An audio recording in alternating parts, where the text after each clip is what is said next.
Have you noticed that the faster you code with the AI, the harder it is to focus?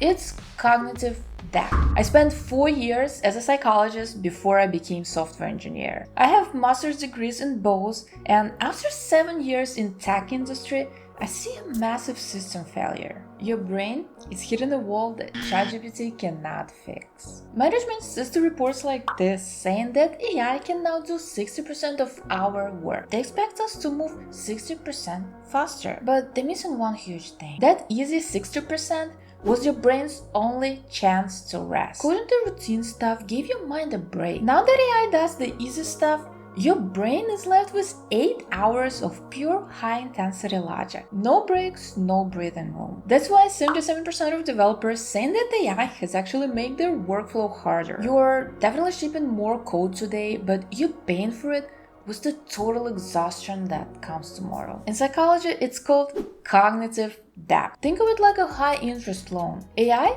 gives you the speed today by taking over the easy task, but it charges you interest in the form of a mental fatigue because you never get the break from the hard stuff. And eventually this depth comes due. So what you might be feeling, isn't just stress.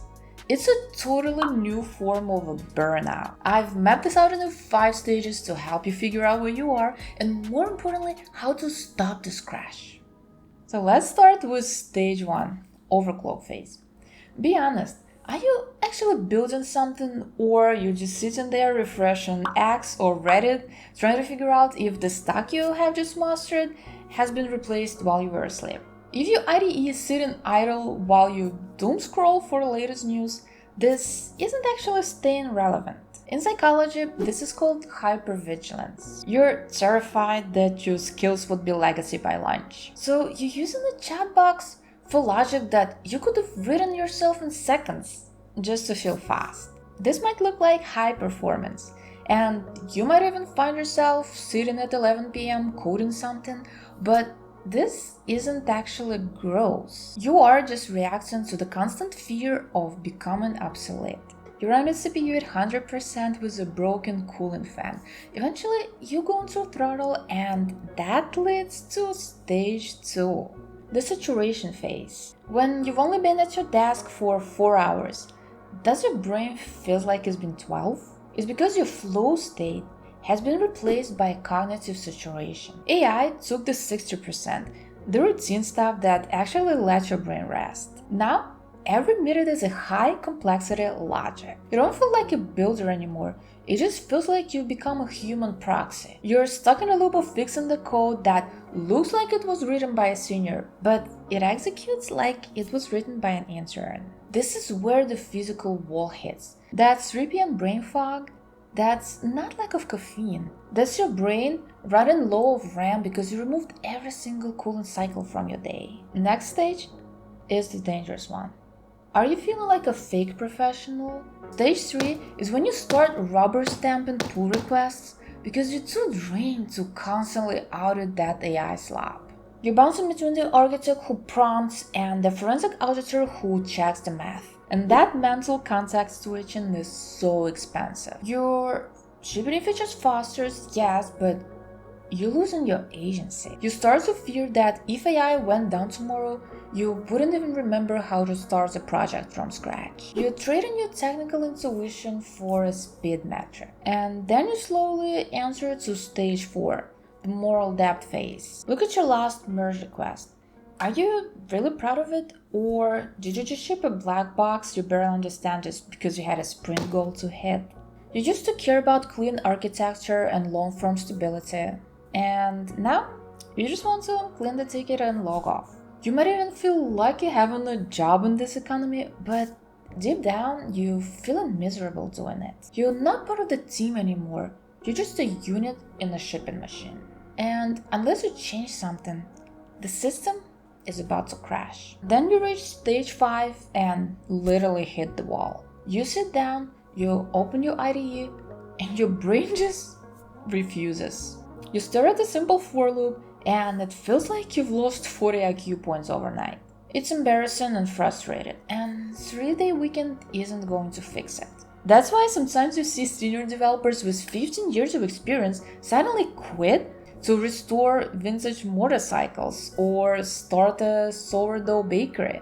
They aren't exactly fighting themselves, they just fleeing a crime scene. They need to work on something when rules of physics don't change every time new model comes out. If you feel that you're here, it's most likely because you've been ignoring the signals for months. Now the system has finally triggered the emergency shutdown to prevent the permanent damage. So how do you stop this crash? You don't need to delete your LLM. You just need to stop delegating your thinking. Right now, you're letting the AI to do high-level design while you're stuck in soul crashing review. We're going to flip that. Here's the 3-step protocol I use to reclaim my focus. Step 1. 120-second interrogation. Before you touch the prompt, step away from the keyboard, just for 2 minutes, and try explaining your logic to a rubber duck, like the old times. Or write down 3 ways this code might fail on a physical notebook. This creates intentional friction. It forces your brain to build that mental model first. If you let the AI lead, then you're just a passenger. And this one step proves that you're actually in the driver's seat. Step 2. Reclaim the cooling cycles. This might sound counterintuitive, but from time to time, you need to start doing the easy things manually again. Don't prompt for the simplest refactor. Don't use AI for a one-line bug fix. Let it be your cooling cycle. Those small manual wins are the only parts of the day when your brain can get a break from high complexity stuff and actually recover. It might feel slower in the moment, but it does prevent a total meltdown by Friday. Step 3. 90-minute dark block. What I mean by that? Once a day, or maybe at least twice a week, close the AI tab, toggle Copilot off, and for 90 minutes, it's just you, your IDE, the documentation, just like the old ways. It might feel slow or maybe even unproductive at first, but that's exactly the point. You're basically hitting the gym for that technical intuition. You're rebuilding your muscle memory in your brain about how the systems actually connect and work together. If you only ever audit whatever machine spits out, are you still senior software engineer or just a glorified proofreader? AI, it might be the world-class intern, but it's not so good at being a lead developer. If you feel like you're burning out, it's most likely because you stopped building and started just managing the slop. Try the 120-second rule and 90-minute dark block this week and see if that mental fog actually starts to lift.